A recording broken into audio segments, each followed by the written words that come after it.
वासुदेवाय नमो नमः। मेरे प्रिय भक्तजनों, आइए सुनते हैं बृहस्पतिवार की व्रत कथा। प्राचीन समय की बात है कि भारत में एक राजा राज्य करता था। वह बड़ा प्रतापी तथा दानी था। वह नित्य प्रति मंदिर में भगवत दर्शन करने जाता था। वह ब्राह्मण और गुरु की सेवा किया करता था। उसके द्वारे से कोई भी याचक निराश होकर नहीं लौटता था। वह प्रत्येक गुरुवार को व्रत रखता एवं पूजन करता था। हर दिन गरीबों की सहायता करता। परंतु यह सब बातें उसकी रानी को अच्छी नहीं लगती थी। वह न तो व्रत करती और न ही किसी को एक भी पैसा दान में देती थी। वह राजा से भी ऐसा करने को मना किया करती थी। एक समय की बात है कि राजा शिकार खेलने वन को चले गए। घर पर रानी और दासी थी। उस समय गुरु बृहस्पति साधु का रूप धारण कर राजा के दरवाजे पर भिक्षा मांगने आए। साधु ने रानी से भिक्षा मांगी तो वह कहने लगी, हे साधु महाराज, मैं इस दान और पुण्य से तंग आ गई हूँ। इस कार्य के लिए तो मेरे पति देव ही बहुत हैं। अब आप ऐसी कृपा करें कि सारा धन नष्ट हो जाए तथा मैं आराम से रह सकूं। साधु रूपी बृहस्पति देव ने कहा, हे देवी, तुम बड़ी विचित्र हो। संतान और धन से कोई दुखी नहीं होता है। इसको तो सभी चाहते हैं। पापी भी पुत्र और धन की इच्छा करता है। अगर तुम्हारे पास धन अधिक है तो भूखे मनुष्य को भोजन कराओ, प्याऊ लगवाओ, ब्राह्मणों को दान दो, धर्मशालाएं बनवाओ, कुआं, तालाब, बावड़ी, बाग, बगीचे आदि का निर्माण कराओ तथा निर्धनों की कुंवारी कन्याओं का विवाह कराओ, साथ ही यद्यपि करो। इस प्रकार के कर्मों से आपके कुल का और आपका नाम परलोक में सार्थक होगा। अब स्वर्ग की प्राप्ति होगी। परंतु रानी साधु की इन बातों से खुश नहीं हुई। उसने कहा, हे साधु महाराज, मुझे ऐसे धन की आवश्यकता नहीं है जिसको मैं अन्य लोगों में दान दे दूं तथा जिसको रखने और संभालने में ही मेरा सारा समय नष्ट हो जाए। साधु ने कहा, हे देवी, यदि तुम्हारी ऐसी ही इच्छा है तो जैसा मैं तुम्हें बताता हूँ तुम वैसा ही करना। बृहस्पतिवार के दिन घर को गोबर से लीपना, अपने केसों को पीली मिट्टी से धोना, केसों को धोते समय स्नान करना, राजा से कहना वह हजामत करवाए, भोजन में मांस मदिरा खाना, कपड़ा धोबी के यहाँ धुलने देना। इस प्रकार के 7 बृहस्पतिवार करने से तुम्हारा धन नष्ट हो जाएगा। यह कहकर साधु महाराज रूपी बृहस्पति देव अंतर्ध्यान हो गए। रानी ने साधु के कहने के अनुसार 7 बृहस्पतिवार तक वैसा ही करने का विचार किया। साधु के बताए अनुसार कार्य करते हुए केवल 3 बृहस्पतिवार ही बीते थे कि उसकी समस्त धन संपत्ति नष्ट हो गई। भोजन के लिए दोनों समय परिवार तरसने लगा तथा सांसारिक भोगों से दुखी रहने लगा। तब वह राजा रानी से कहने लगा कि हे रानी, तुम यहाँ पर रहो, मैं दूसरे देश को जाता हूँ, क्योंकि यहाँ पर मुझे सभी मनुष्य जानते हैं, इसलिए मैं यहाँ पर कोई कार्य नहीं कर सकता हूँ। मैं अब परदेश जा रहा हूँ, वहाँ कोई काम धंधा करूँगा, शायद हमारे भाग्य बदल जाएं। ऐसा कहकर राजा परदेश चला गया। वह वहाँ जंगल से लकड़ी काट कर लाता और शहर में बेचता। इस तरह जीवन व्यतीत करने लगा।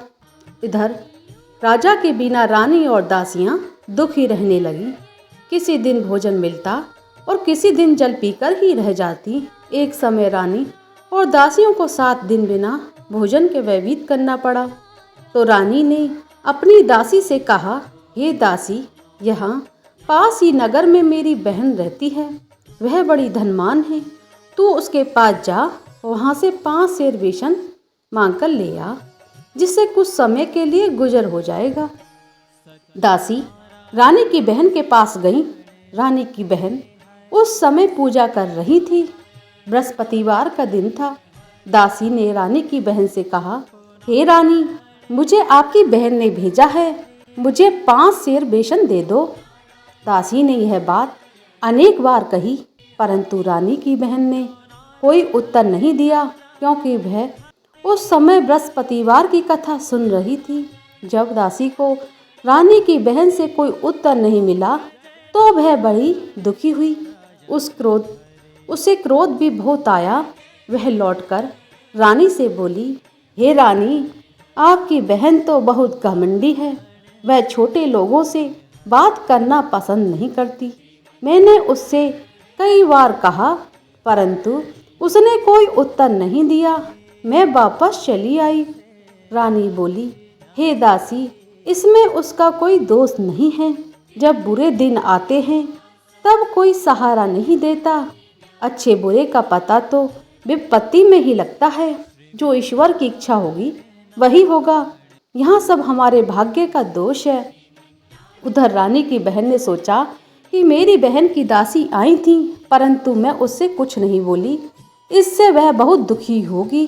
अतः कथा सुन और विष्णु भगवान का पूजन समाप्त कर वह अपने बहन के घर आई और कहने लगी, हे बहन, मैं बृहस्पतिवार का व्रत कर रही थी। तुम्हारी दासी हमारे घर गई थी, परंतु जब तक कथा होती है तब तक हम लोग ने उठते हैं और ने ही बोलते हैं, इसलिए मैं उससे कुछ नहीं बोली। कहो दासी क्यों गई थी? रानी बोली, बहन, हमारे घर पर अनाज नहीं था। वैसे तुमसे कोई बात छिपी नहीं है, इसी कारण मैंने दासी को तुम्हारे घर 5 सेर बेसन लेने के लिए भेजा था। रानी की बहन बोली, बहन देखो, बृहस्पति भगवान सबकी मनोकामनाओं को पूर्ण करते हैं। देखो, शायद तुम्हारे घर पर अनाज भरा रखा हो। यह सब सुनकर दासी घर के अंदर गई तो वहाँ उसे एक घड़ा बेसर का भरा मिला। उसे बड़ी हैरानी हुई, क्योंकि उसने एक एक बर्तन देख लिया था। उसने बाहर आकर रानी को बताया। दासी अपनी रानी से कहने लगी, हे रानी, देखो, वैसे हमको जब अन्न नहीं मिलता था तो हम रोज व्रत रख करते हैं। अगर इनसे व्रत की विधि और कथा पूछ ली जाए तो हम भी क्या करेंगे। दासी के कहने पर रानी ने अपनी बहन से बृहस्पतिवार व्रत के बारे में पूछा। उसकी बहन ने बताया, हे रानी बहन, बृहस्पतिवार को सूर्य उदय से पूर्व उठकर स्नान करके बृहस्पतिवार का व्रत करना चाहिए, लेकिन उस दिन सिर नहीं धोना चाहिए। बृहस्पतिवार के व्रत में चने की दाल, मुनक्का से विष्णु भगवान का केले के वृक्ष की जड़ में पूजन करें तथा दीपक जलाएं। उस दिन एक ही समय भोजन करें। भोजन पीले खाद्य पदार्थ का करें तथा कथा सुने। इस प्रकार के करने से गुरु भगवान बहुत प्रसन्न होते हैं, अन्न पुत्र धन देते हैं, मनोकामनाओं को पूर्ण करते हैं।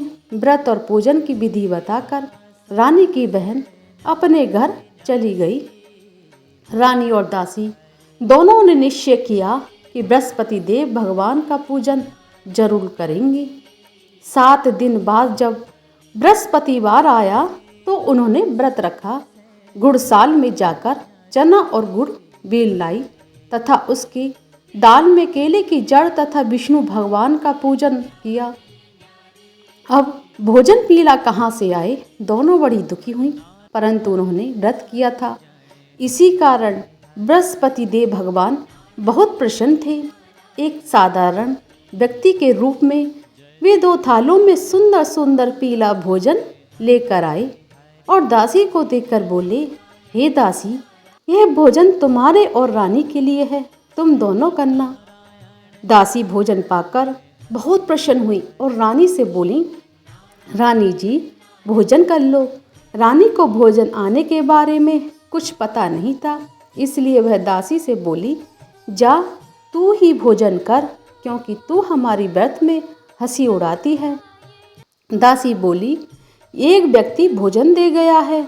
वह रानी कहने लगी, वह भोजन तेरे लिए दे गया है, तू ही भोजन कर।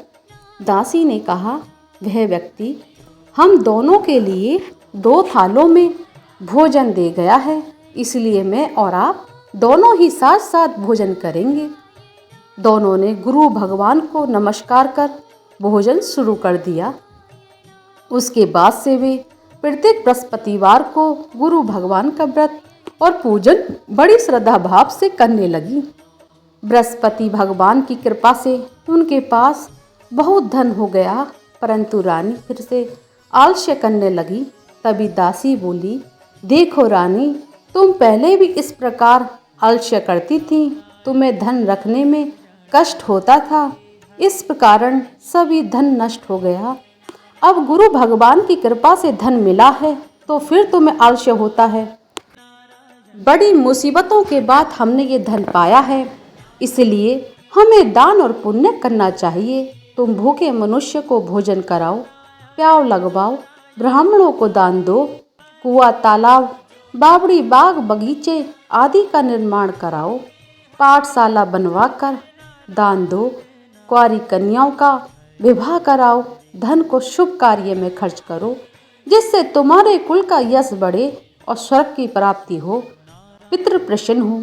दासी की बात मानकर रानी ने इसी प्रकार के कर्म करने शुरू कर दिए, जिससे उनका काफी यश फैलने लगा। एक दिन रानी और दासी आपस में विचार करने लगी, ना जाने राजा किस दशा में होंगे, उनकी कोई खोज खबर नहीं है। गुरु भगवान से उनका प्रार्थना की और भगवान ने रात्रि में राजा को सपने में कहा, हे राजा उठ, तेरी रानी तुझको याद करती है, अब अपने देश को लौट जा। राजा प्रातःकाल उठकर जंगल से लकड़ियां काटकर और जंगल की ओर चल पड़ा। जंगल से गुजरते हुए वह सोचने लगा, रानी की गलती की वजह से उसे कितना दुख भोगना पड़ा है। राजपाट छोड़कर उसे जंगल में आकर रहना पड़ा है। जंगल से लकड़ियां काटकर उन्हें बेचकर गुजारा करना पड़ा। उसी समय उस जंगल में बृहस्पति देव एक साधु का रूप धारण कर आए और राजा के पास आकर बोले, हे लकड़हारे, तुम इस सुनसान जंगल में किस चिंता में बैठे हुए हो, मुझे बतलाओ। यह सुन राजा के नेत्रों में जल भर आया और साधु की वंदना कर बोला, हे प्रभु, आप सब कुछ जानने वाले हैं। इतना कहकर राजा ने साधु को अपनी संपूर्ण कहानी सुना दी। महात्मा दयालु होते हैं। वे राजा से बोले, हे राजा, तुम्हारी पत्नी ने बृहस्पति देव के प्रति अपराध किया था, जिसके कारण तुम्हारी यह दशा हुई है। अब तुम किसी प्रकार की चिंता मत करो, भगवान तुम्हें पहले से अधिक धन देंगे। देखो, तुम्हारी पत्नी ने बृहस्पतिवार का व्रत करना शुरू कर दिया है। अब तुम भी बृहस्पतिवार का व्रत करके चने की दाल व गुड़ जल के लोटे में डालकर केले का पूजन करो, फिर कथा कहो। यह सुनो, भगवान तुम्हारी सब मनोकामनाओं को पूर्ण करेंगे। साधु को प्रश्न देखकर राजा बोला, हे प्रभु, मुझे लकड़ी बेचकर इतना पैसा नहीं बचता जिससे भोजन करने के उपरांत कुछ बचा सकूं। मैंने रात्रि में अपनी रानी को व्याकुल देखा है। मेरे पास कोई साधन नहीं जिससे समाचार जान सकूं। तो मैं बृहस्पति देव की क्या कहानी कहूँ, मुझे तो कुछ भी मालूम नहीं है। साधु ने कहा, हे राजा, तुम किस बात की चिंता मत करो। बृहस्पतिवार के दिन तुम रोजाना की तरह लकड़ियां लेकर शहर में जाओ।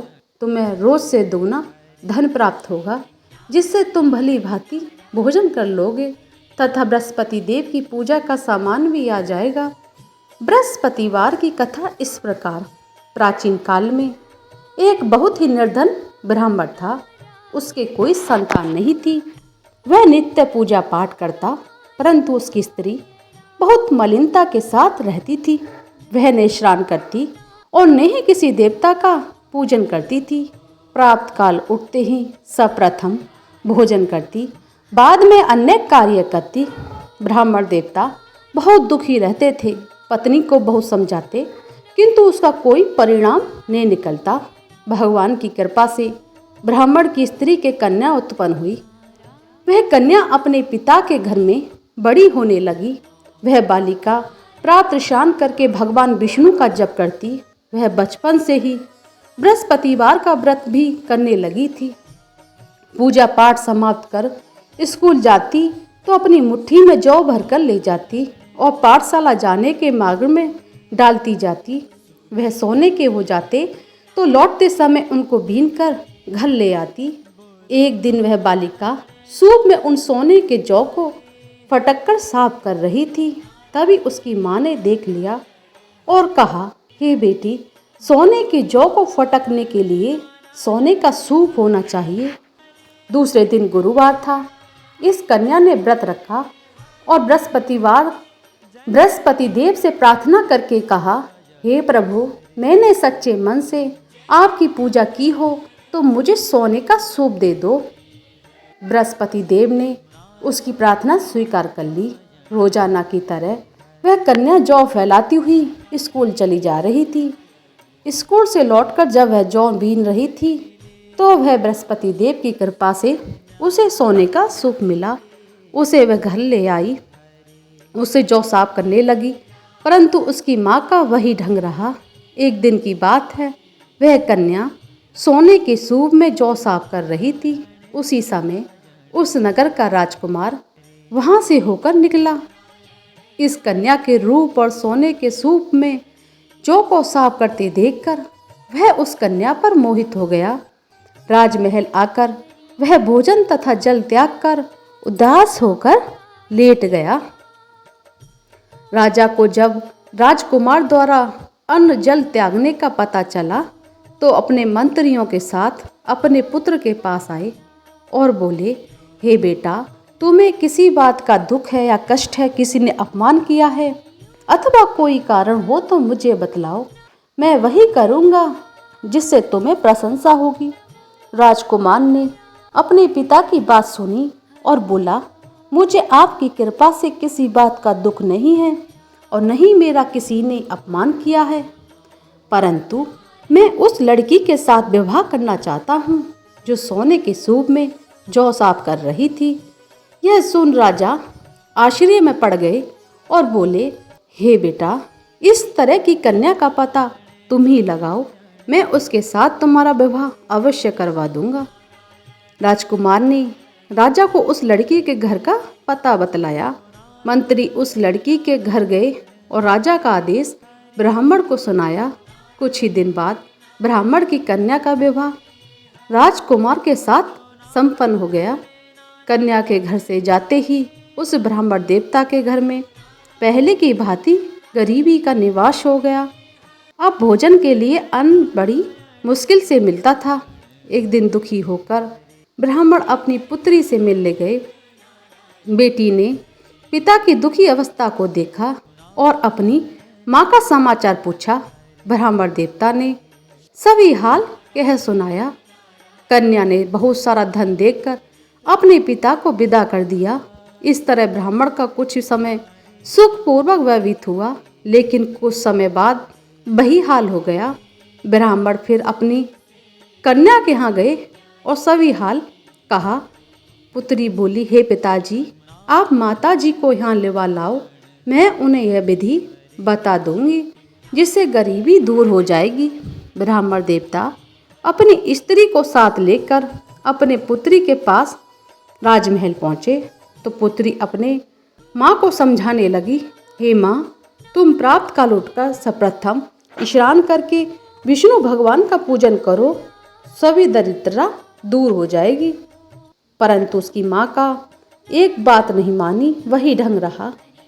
वह प्राप्त काल उठकर अपनी पुत्री का बचा झूठा खा लेती। एक दिन उसकी पुत्री को बहुत गुस्सा आया। उसने एक रात एक कोठरी से सारा सामान निकाला और अपनी माँ को उसमें बंद कर दिया। प्राप्त काल उसमें उसे निकाला तथा स्नान करा के पूजा पाठ कराया तो उसकी माँ की बुद्धि एकदम से ठीक हो गई। इसके बाद वह नियम से पूजा पाठ करती रही। प्रत्येक बृहस्पतिवार को व्रत रखने लगी। इस व्रत के प्रभाव से उसकी माँ भी बहुत धनवान हो गई और बृहस्पति देवता के प्रभाव से स्वर्ग को गई। वह ब्राह्मण भी सुखपूर्वक इस लोक को सुख भोग कर स्वर्ग को प्राप्त हुए।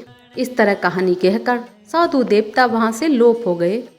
धीरे धीरे समय व्यतीत होने पर भी बृहस्पतिवार का दिन आया। राजा जंगल से लकड़ी काटकर किसी शहर में बेचने गया। उसे उस दिन से दिनों से अधिक धन मिला। राजा ने चना और गुड़ आदि लाकर बृहस्पतिवार का व्रत किया। उस दिन से उसको सभी कलेश दूर हो गए। परंतु जब अगला गुरुवार का दिन आया तो बृहस्पतिवार का व्रत करना भूल गया। इसी कारण बृहस्पति भगवान नाराज हो गए। उस दिन उस नगर के राजा ने विशाल यज्ञ का आयोजन किया तथा अपने समस्त राज्य में घोषणा करवा दी, कोई भी मनुष्य अपने घर में भोजन न बनाए तथा आग भी न जलाए। समस्त जनता मेरे यहाँ भोजन करने आवे। इस आज्ञा को जो नहीं मानेगा उसको फांसी की सजा दी जाएगी। राजा के अनुसार राज्य के सभी वासी राजा के भोग में सम्मिलित हुए। लेकिन लकड़हारा कुछ देर से पहुंचा, इसलिए राजा उसको अपने साथ महल में ले गया। जब राजा के लकड़हारे को भोजन करा रहे थे तो रानी की दृष्टि उस खूंटी पर पड़ी जिस पर उसका हार लटका हुआ था। उसे हार खूंटी पर दिखाई नहीं दिया तो रानी को निश्चय हो गया कि मेरा हार इस लकड़हारे ने चुरा लिया है। उसी समय सैनिक बुलवाकर उसको जेल खाने में डलवा दिया। जब लकड़हारा जेल खाने में गया तो बहुत दुखी होकर विचार करने लगा, न जाने कौन से पूर्व जन्म के कर्म से मुझे ये दुख प्राप्त हुआ है। और उसी साधु को याद करने लगा जो जंगल में मिला था। तत्काल बृहस्पति देव साधु के रूप में प्रकट हो गए और उसकी दशा को देखकर कहने लगे, अरे मूर्ख, तूने बृहस्पति देवता की कथा नहीं कही, इसलिए तुझे दुख प्राप्त हुआ है। अब तू चिंता मत कर। बृहस्पतिवार के दिन जेल खाने के दरवाजे पर 4 पैसे पड़े मिलेंगे। उनसे तू बृहस्पति देव भगवान की पूजा पाठ करना, तेरे सभी कष्ट दूर हो जाएंगे। अगले बृहस्पतिवार उसे जेल के द्वारे पर 4 पैसे मिले। राजा ने पूजा का सामान मंगवाकर कथा कहनी शुरू कर दी। उस रात्रि को बृहस्पति देव ने उस नगर के राजा को सपने में कहा, हे राजा, तूने जिस आदमी को जेल खाने में बंद कर दिया है वह निर्दोष है, वह राजा है, उसे छोड़ देना। रानी का हार उसी खूंटी पर लटका हुआ है। अगर तू ऐसा नहीं करेगा तो मैं तेरे राज्य को नष्ट कर डालूंगा। राजा प्रातःकाल उठा और खूंटी पर हार टंगा देखकर लकड़हारे को बुलाकर क्षमा मांगी तथा राज्य के योग्य सुंदर वस्त्र आभूषण भेंट कर उसे विदा किया। गुरुदेव के आज्ञा अनुसार राजा अपने नगर को चल दिया। राजा जब नगर के निकट पहुंचा तो उसे बड़ा ही आश्चर्य हुआ कि नगर में पहले से अधिक बाग, तालाब, कुएं तथा बहुत सारी धर्मशालाएं, मंदिर आदि बने हुए थे। राजा ने पूछा, ये सब किसकी धर्मशालाएं हैं? तब नगर के सभी वासी कहने लगे, यह सब रानी और दासी द्वारा बनवाए गए हैं। राजा को आश्चर्य हुआ और गुस्सा भी आया। जब रानी ने खबर सुनी कि राजा आ रहे हैं तो उसने अपनी दासी को कहा, हे दासी, देख, राजा हमको कितनी बुरी हालत में छोड़ गए थे, वह हमारी ऐसी हालत देखकर लौट नहीं जाएं। जा, तू दरवाजे पर खड़ी हो जा। रानी के अनुसार दासी दरवाजे पर खड़ी हो गई। जब राजा आए तो उन्हें अपने साथ महल में लिवा लाई। तब राजा ने क्रोध करके अपनी तलवार निकाली और पूछने लगा, बताओ, यह धन तुम्हें कैसे प्राप्त हुआ है? तब रानी ने बताया, हमें यह सब धन बृहस्पति देव के व्रत के प्रभाव से प्राप्त हुआ है। राजा ने निश्चय किया कि 7 रोज बाद सभी बृहस्पति देव का पूजन करते हैं, परंतु मैं रोजाना दिन में 3 बार कथा कहा करूँगा, रोज व्रत किया करूँगा। अब हर समय राजा के दुपट्टे में चने की दाल बंधी रहती तथा दिन में 3 बार कथा कहता।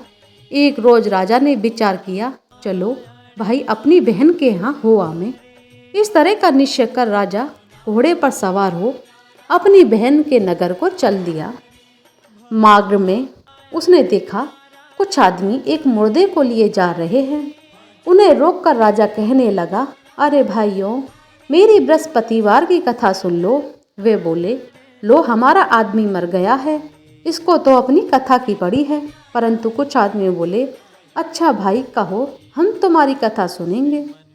राजा ने चने की दाल और गुड़ को निकालकर कथा कहनी शुरू कर दी। जब कथा आधी हुई तो मुर्दा हिलने लगा। तब कथा समाप्त हुई तो राम राम करते हुए मुर्दा खड़ा हो गया। राजा आगे बढ़ा, उसे चलते चलते शाम हो गई। आगे मार्ग में उसे एक किसान खेत में हल चलाता मिला। राजा उससे बोला, अरे भैया, मेरी बृहस्पतिवार की कथा सुन ले।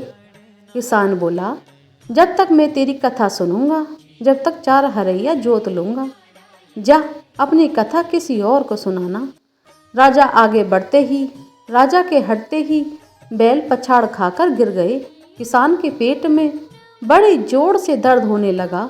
उसी समय किसान की पत्नी रोटी लेकर उसने जब यह सब देखा, पुत्र से सब हाल पूछा। बेटे ने सभी हाल बता दिया। बुढ़िया माई दौड़ी दौड़ी और घुड़सवार के पास पहुंची और बोली, अरे भैया, मैं तेरी कथा सुनूंगी, तू अपनी कथा मेरे खेत पर चलकर कहना। यह सब राजा ने लौटकर बुढ़िया माई के खेत पर जाकर कथा कहनी शुरू कर दी, जिसके सुनते ही बैल खड़े हो गए। किसान के पेट का दर्द भी बंद हो गया। राजा अपनी बहन के घर पहुंच गया। बहन बड़ी भाई की खूब मेहमानी की।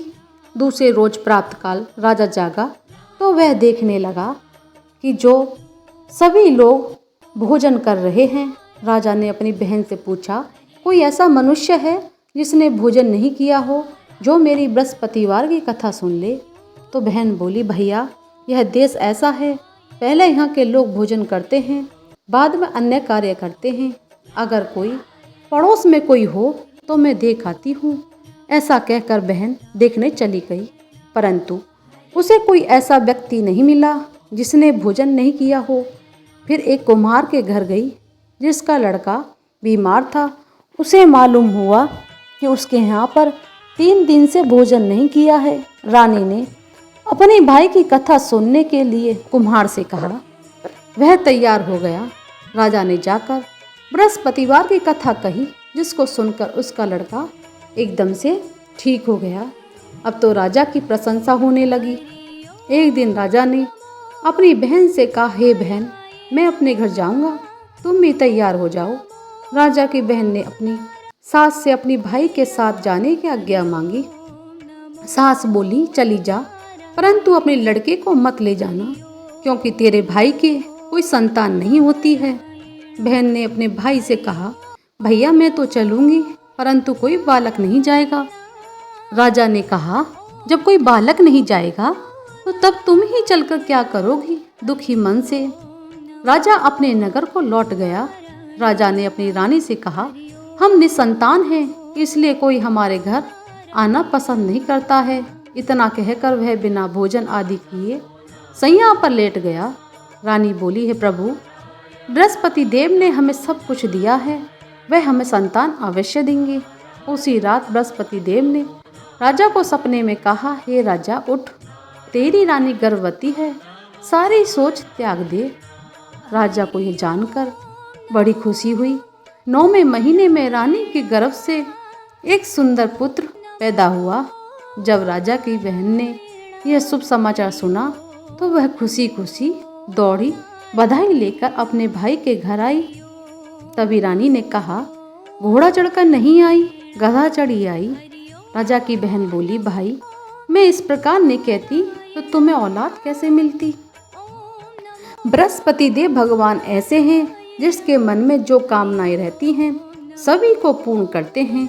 जो सद्भावना पूर्वक बृहस्पतिवार का व्रत करता है एवं कथा पढ़ता है, सभी को प्रेम पूर्वक सुनाता है, बृहस्पति देव उसकी सभी मनोकामनाओं को पूर्ण करते हैं। बृहस्पति देव उनकी सदैव रक्षा करते हैं। जो संसार में सद्भावना व सच्चे हृदय से बृहस्पति देव का पूजन करते हैं, उसकी सभी मनोकामनाओं को उसी प्रकार पूर्ण करते हैं, जैसे रानी और राजा ने बृहस्पति देव की कथा का गुणगान किया। उनकी सभी इच्छाएं बृहस्पति देव भगवान ने पूर्ण की। मनुष्य का हृदय में उनका मनन करते हुए जय जयकार होना चाहिए। बोलिए बृहस्पति देव भगवान की जय। बृहस्पति देव भगवान की आरती। ओम जय बृहस्पति देवा स्वामी जय बृहस्पति देवा, छीनी छीनी भोग लगाऊं कदिली फल मेवा। ओम जय बृहस्पति देवा, तुम्हें पूरन परमात्मा तुम्हें अंतर्यामी, जगत पिता जगदीश्वर तुम सबके स्वामी। ओम जय बृहस्पति देवा, चरणामृत निज निर्बल सब पाथकी हरता, सकल मनोरथदायक कृपा करो भरता। ओम जय बृहस्पति देवा, तन मन धन अर्पण कर जो जन शरण पड़े, प्रभु प्रकट तब होकर आकर द्वार खड़े। ओम जय बृहस्पति देवा, दीन दयाल दयानिधि भक्तन हितकारी, पापी दोषी सब हरता भव बंधन हारी। ओम जय बृहस्पति देवा, सकल मनोरथ दायक सब संजय हारी, विषय विकारी मिटाओ संतन सुखकारी। ओम जय बृहस्पति देवा, जो कोई आरती तेरी प्रेम सहित गावे, जेठानंद आनंद कर सो निश्चय पावे। ओम जय बृहस्पति देवा। बोलिए बृहस्पति देव भगवान की जय, विष्णु भगवान की जय।